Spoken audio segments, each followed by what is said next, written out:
Am I in any way? No. Underneath them was he called his surrogate son, Lil Benny, Benny Harley, who passed actually right before Chuck. And one of the saddest moments in my 30-year career in Gogo is actually watching Chuck at Lil Benny's funeral. I mean, he really broke down. He was a shell of himself. And at that time, I actually said, you know, God forgive me for saying this, but I actually said Chuck might not last too much longer. Because if you see, it's almost like seeing if you've been married for 50 years and your wife died or your husband died, a piece of you leave. You know, and it's hard for you to carry on. And some of the strongest individuals do, but some people, when that's your tentacle, you know, and Benny was, as Chuck got older, Benny was like the gear shift for Chuck. You know, where he knew he couldn't go to that next gear, Benny was. On top of, right next to Chuck is Gregory Elliott, otherwise known as Sugar Bear, of Experience Unlimited, now commonly known as EU, who's also traveled the world. Matter of fact, I saw him also in Japan when the Butt tour was going on. He's big voice currently of Gogo. He's been carrying this thing for a long time. Right next to him is Big Tony Fisher. Tony was the leader, actually the co-founder of Trouble Funk, who's also traveled the world, probably more so than any Gogo band ever. And obviously, to me personally, had more of a resume and hits and catalog than any other Go-Go band. He's still playing strong. Yes, yes. But he's going through a lot of health. He just had a kidney transplant. That I did not. And yes, so he's been struggling with that as well. But actually, Trouble Funk today is down in I believe Richmond. I believe down in Richmond. I know they're in Virginia though. Right next to him, we like to call him the Blueprint. Is James Funk for Rare Essence, who's the lead talker, who is, well, the lead talker for Rare Essence, actually who's still like the head of Rare Essence behind closed doors. But he is, the reason why we call him the Blueprint, because other than Chuck, and Chuck kind of like, if you want to talk about the history of Go-Go, Chuck kind of like made Rare Essence their son, his sons, you know, and he kind of like brought Rare Essence up and nurtured them. Funk was the lead talker who most talkers emulated in some shape, form, or fashion, because not only his style, but he probably connected with the audience unlike anybody to this day currently still. James Funk was that true lead talker, you know, and if we had more time, I could really get into that. Next to him is the kind of like the change of eras, and actually he's the latter part. So I'm gonna go all the way to the end and then work my way back. This gentleman on the far right is Big G, Genghis, who just came out yesterday with his own tennis shoe. And that actually is like obviously the first ever for Go-Go. But he is currently carrying the mantle for Chuck Brown, as far as being a representative of the Go-Go culture outside of this region and within it as well. He is the leader of the top band in DC, a Go-Go backyard band, which is his band. He started it, and he is also in a lot of movies. He was casted in 12 Years a Slave. He was in, speaking of Baltimore, The Wire. He was a big figure in The Wire. Yes, Slim Charles. Slim Charles in The Wire. So he's like, right now, he's kind of like the mayor of Go-Go, so to speak, which Chuck was. before he passed.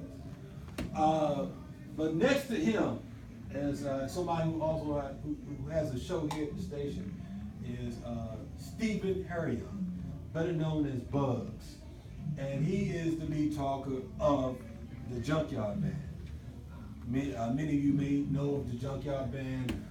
This band was formed off actually playing off cans and buckets. And to me, Junkyard is the purest sound of go-go, even to this day, because they still give you all the elements that would come across if you was to take them from out of DC and put them in Antarctica. Mm-hmm.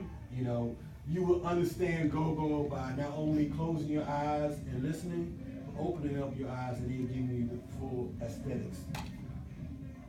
That's Junkyard Band. And that's also the band that did that song I was telling you about earlier, The Word, which was actually spoke. It's probably the only real true political song that Gogo has really written. Also, don't forget DC Don't Stand for Dodge City. Yeah, I was thinking about that, but that was, wasn't Marion Barry running for office at that time? Yes, that was yes. Marion Barry. So and a lot of people don't know this, but Marion Barry didn't give a damn about he used it, but he yes, didn't really care. exactly, like any well-fledged politician who used what they could, you know, to get to stay in office. But I knew Marion Barry, and he's like, he didn't give a damn about political, honestly. As long as you voted for him, he was good with you. You know, but I mean, that's a politician. That's a politician. And you just walk right in my door without knocking. Is that how we roll up in here? Yeah. Okay. Well, keep running.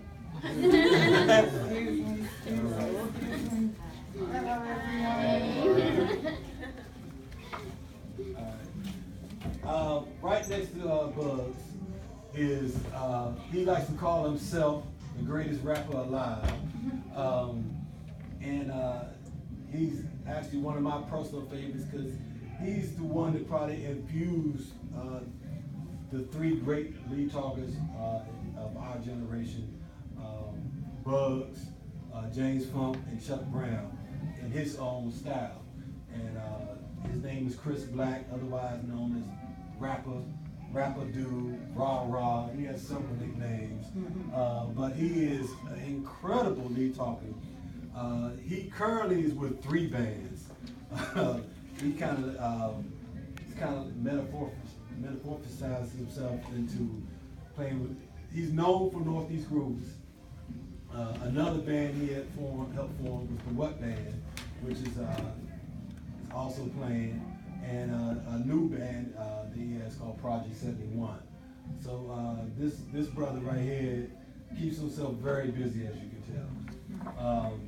And last but not least is this gentleman right here, and kind of close to my heart, but his birthday was a couple of days ago, and he goes by Polo. Now, he's the founder of the style that resonates with the youth that's out that listen to go-go with their style of go-go. It's called Bounce Beat. And his band was called TCB. And the reason why they are so important to go-go history is because that is kind of like if you was listening to rock and you grew up listening to, let's say, Journey or Foreigner, you know, but then all of a sudden Def Leppard came out, or AC/DC came out, you know, and now you got YouTube, you know, this right here, he started his own brand of go-go. And so he was well respected with all of these figures right here. And just like anything else, he changed the dollar sign. So when the dollar sign changes, you demand instant respect.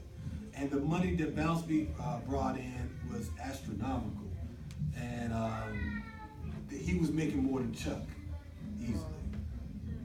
In a particular given night, he was, I don't even want to throw numbers around, but he was making way more than Chuck Brown or any other band, i.e. what Backyard's probably doing right now. But he was probably making even more than that, because at that time the economy was in a different place. And at that time, you mean 10 years ago? He brought his first single to me when I was at KYS. I was at KYS in '99. He came up there, I think it was like 2000, 2001 with his first single. So 15 or so years ago. Yeah. So I take it back right there. That's when his first single, Drop the Chalupa. Yeah, believe it or not, that was his first single. But his first single that really went big was called Make It Clap. And that stayed on the regular radio rotation for weeks upon weeks.